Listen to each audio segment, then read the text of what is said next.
সকল বাবা মাদেরকে বলতেছি, সকল ভাই বোনদেরকে বলতেছি, আপনারা তো সুখী থাকেন, আর ছেলে মেয়েরা সুখী থাকে না।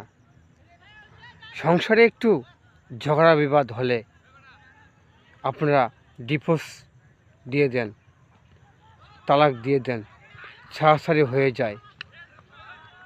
আপনার আমার ঘরে যে সন্তানটা আছে, মেয়েটা আছে অথবা ছেলেটা আছে, তারা এতিম হয়ে যায়, মানুষের দুয়ারে দুয়ারে যায়।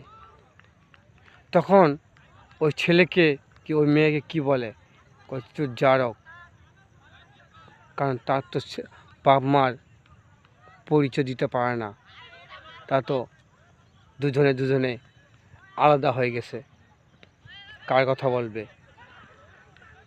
তাই বলছি, সকল বাবা মাদেরকে বলছি, ভাই বোনদেরকে বলতেছি, আপনারা যদিও ছাড়াছাড়ি করে ফেলেন, তাহলে জন্ম দেওয়ার আগেই করবেন, জন্মের পরে কখনো ছাড়াছাড়ি করবেন না।